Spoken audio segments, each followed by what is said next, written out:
Hello and welcome to GrocerPod. My name is Shankar Sednar. Today I'm joined in the studio by Stephanie Becker, Chief Legal Officer and General Counsel at AWG. We're going to talk about the Visa and MasterCard settlement claims. After, you will hear a conversation I had with Andy Ruff from GiveX at the Innovation Showcase. Before I get to Stephanie and Andy, I want to remind you to please subscribe to GrocerPod. Subscribing means new episodes will be downloaded for you each week. You can find GrocerPod on Apple Podcasts, Spotify, Google Podcasts, or any other platform you use. Thanks for joining me today, Stephanie. Good morning, Sean. I have to admit, when the General Counsel says they want to come and talk to you, I got a little worried. I am happy to report, though, that you are here for some good news. Why don't you tell everyone about this lawsuit settlement with Visa and MasterCard? So recently, there was a settlement with Visa and MasterCard with regard to processing claims fees.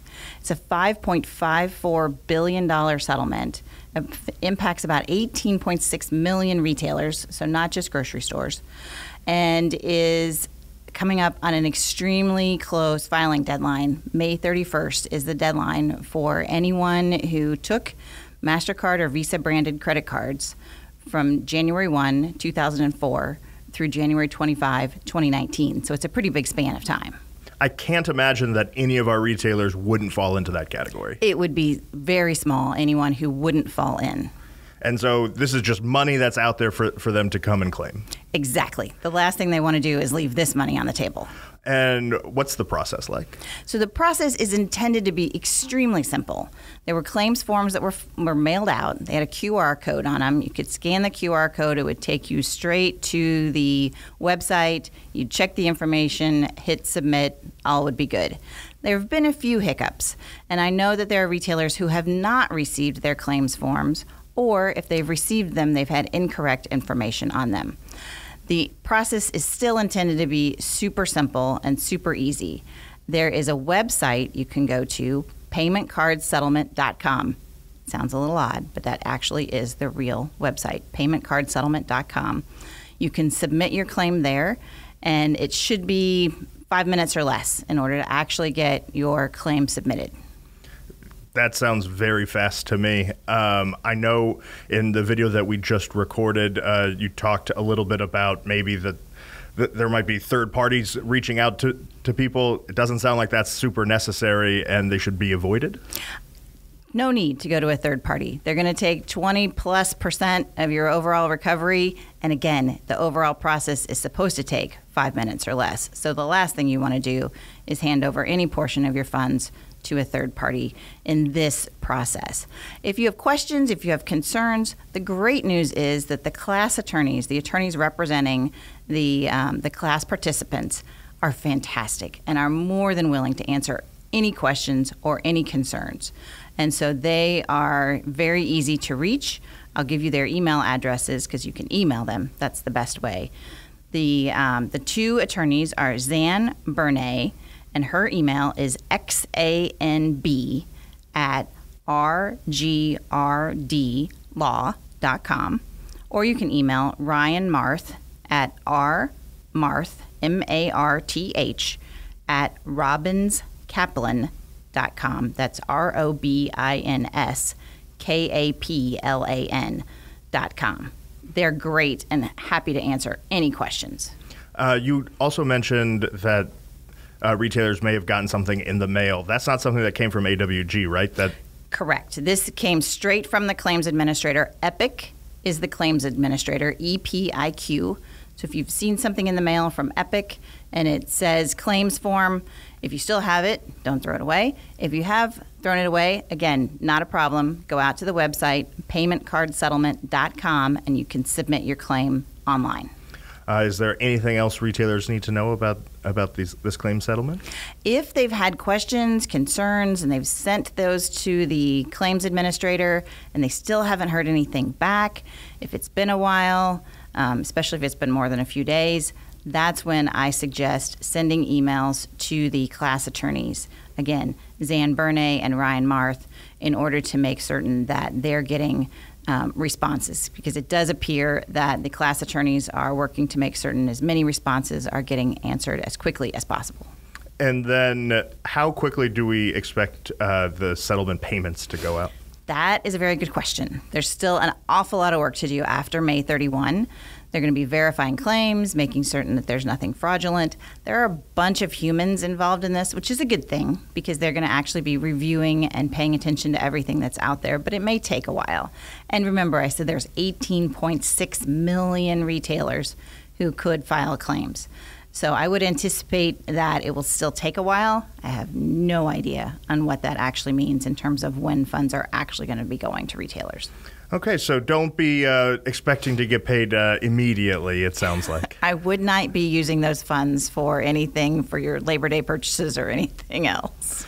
All right, Stephanie, thank you. I will have both the links to Zan and Ryan's email addresses as well as the settlement URL in the show notes. So check those out and go get your money, guys. Thanks for joining me today, Stephanie. Thank you very much, Sean.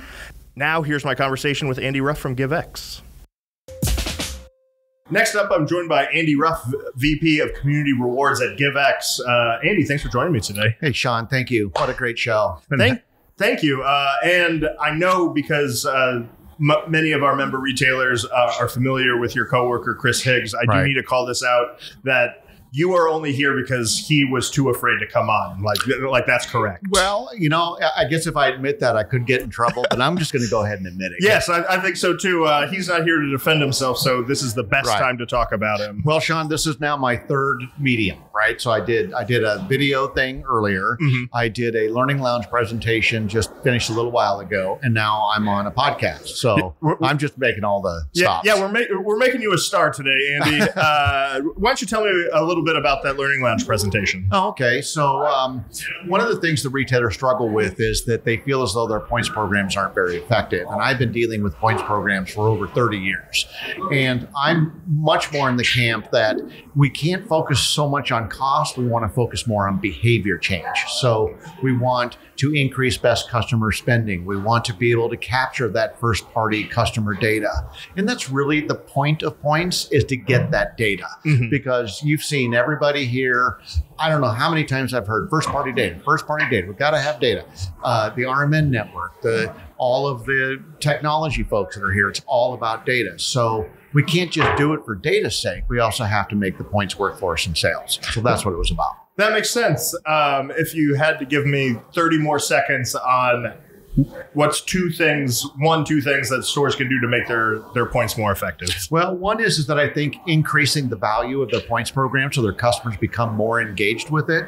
And then their item selection be things that are like high household penetration, things that people want. So that is the reward. That's the hook that gets their customers engaged. And then that opens a whole world of opportunity to then drive, because we think of redemption as cost, mm-hmm. right? Because I'm going to get a discount. Yeah. Where's the profit side? The profit side is when we start using points instead of things like TPRs, shifting loss leaders to our better customers, reducing shrink, markdowns like Halloween candy on the 1st of November, or mm-hmm. Bananas are starting to turn brown. Use points to move that at full retail. That makes a lot of sense. But we're really here to talk about community rewards, since that's your background. So tell me about that. Well, it's really exciting. So 25 years ago, we started this program where basically it was to replace those old script programs the grocers mm-hmm. used to do, where they would give certificates or sell certificates to a school or ball team or whoever at a discount, and then they would resell them at face value, and that gap then was their fundraiser. Yeah. Well, 25 years ago, we started that. And through that program, we've raised $450 million for schools and nonprofits, almost all of them local to the stores. But we also realized that's a little costly. So we wanted to create a product that was less costly for the merchants so they could have greater community involvement. Because we know that these grocery stores are the center of their communities. Exactly. And they get asked all the time, can you give $100 to our baseball team? Can you know, all day long, they get asked for money. So we wanted to have a program where they can say, well, I'm not going to write a check, but we have a program with which you can raise money. So the next one we did was Roundup, and everybody's getting real familiar with Roundup, where you just round up your transaction to the nearest dollar.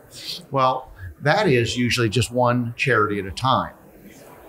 So what we did is we allow the grocer or the customer through the grocer's website to choose the charity that gets their Roundup dollars. So it makes it highly personalized. And that's another thing you're hearing out here. Personalization, targeting the customer, appealing to their own uniqueness. So we allow them to choose the charity so that that's who they're rounding up for. And then the merchant doesn't really have to do anything because we do all the transaction processing, pay the schools and the groups, and then provide data reporting for the merchant's website so they can have a presence of, I can log in and see how much I've contributed, how much my group from all of the customers has earned, and then how much in total the grocers contributed. That makes a lot of sense. And I would think that because there are more groups being offered, then the stores don't have to feel necessarily as compelled to market it themselves. Like it's up to each individual group to do the marketing, and the store really just gets to kind of sit back. Yeah, you took the words right out of my mouth, because if you're doing a Roundup program for, say, St. Jude's Hospital, let's say, it's a great charity and people recognize it, but St. Jude's people aren't saying, oh, go shop at Joe's, because they're doing Roundup. But if you have hundreds of local charities, that are saying, hey, go shop at Joe's and round up for us, that's that grassroots marketing that you're talking about. Exactly. What are some good success stories that you've seen so far using this program? Well, I'm a data person, right? So I like to look at and say who's participating in the program. This would be either of the two, whether it's Script or whether it's Roundup, is what are their sales? What's their behavior change over time? Who's participating?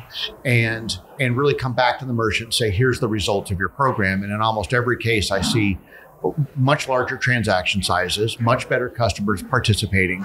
And I did a study with a large national retailer who was doing the program, and they wanted to know what was the key sales metric that made the program successful for them. So we went through things like transaction size and year-over-year sales gains and that kind of stuff. And the number one thing we found, and I think it's true with any program as far as measuring success, was retention. What we found was that customers that were in the charity program were much more likely to be retained. And retention's so key, because if you can retain more customers into next month and more into the following month and more into the following month, it grows like compound interest. Yeah. So the success was our ability to increase retention across all customer levels, whether they're best customers all the way down to occasionals. I think that's really interesting that it's retention rather than new customers, because maybe they were already in the store, but they're staying in the store, and that's just as important as attracting new people that maybe are going to leave after doing it once. Right. And I think that was an important result that we found, because I think in our minds we were thinking, oh, we've got all these groups that are saying go shop at Joe's, that would just really drive new customers. And while there was a benefit to new customers, it was really that retention number that wound up driving the sales long term. And so do you put a lot of that down to these people are here and they know that the store is helping out in the community and they want to be a part of that, and that's why they're sticking around? Well, more and more people are conscious of the societal good that any business, any brand that they interact with is doing, whether that be sustainability or what have you. And in this case, it's goodwill to the community. We live in our communities and we want them to be better, and especially the one that matters to me. Exactly. More than anything else.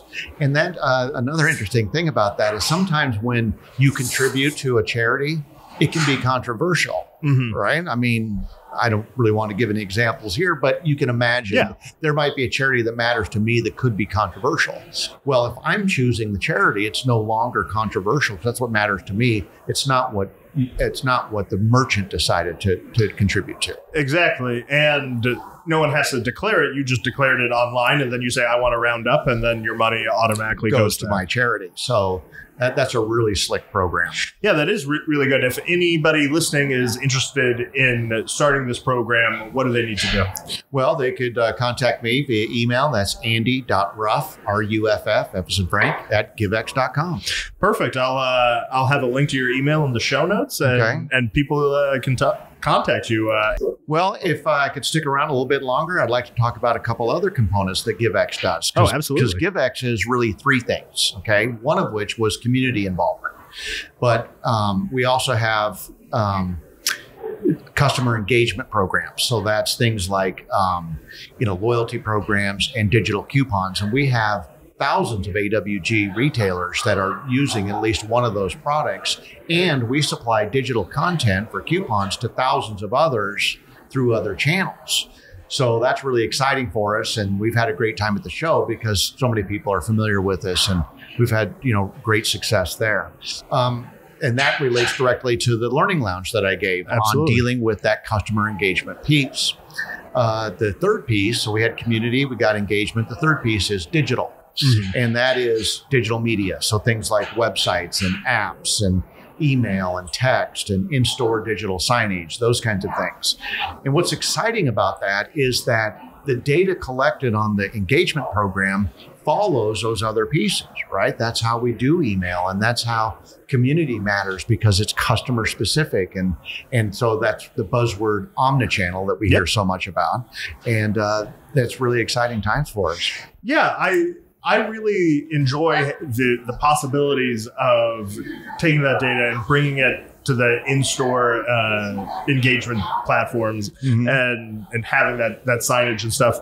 I was talking to Nick Nikitas from Instacart and their smart carts.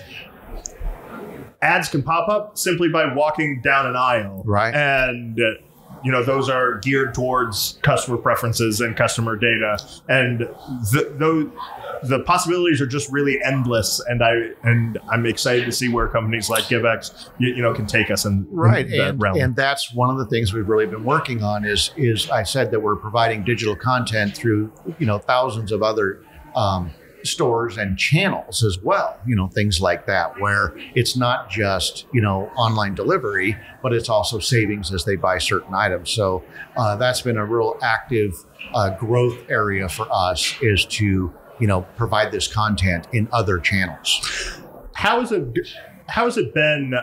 Because I know we've talked before, we talked last year at the showcase. How has it been getting retailers to really buy into collecting this data and understanding how important it is? Well, it's you tell people it's really important that you have this customer data, right? That's me telling them, and they go, yeah, and then when you kind of explain what customer data means, just having a rewards program is using customer data, right? Because you're tracking transactions and you're rewarding people disproportionately, right? Your best customers are earning more than your occasional cherry pickers are.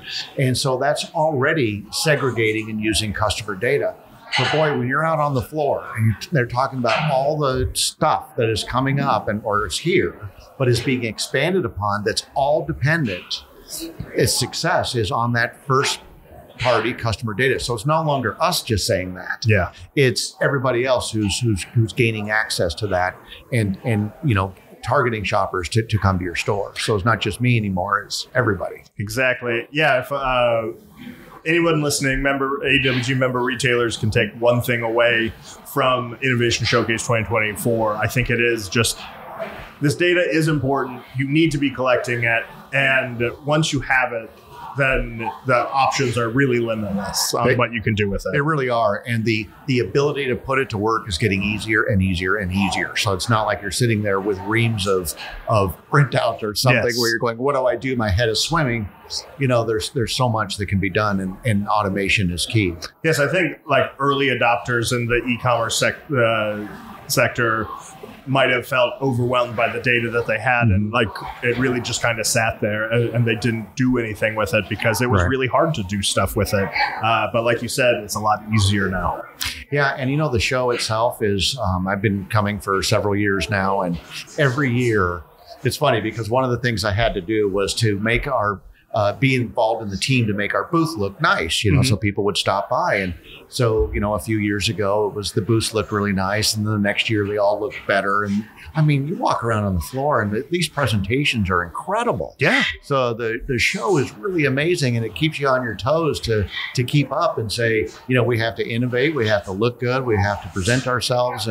And I go to a lot of trade shows, and this one is really a good one. And it's been a very good show for us with merchants coming by. Along those lines, Andy, what do you have to say to retailers that say, it's really hard to keep up with what everybody's doing. I'm collecting all this data. I'm drowning in it. I have no idea what to do with it.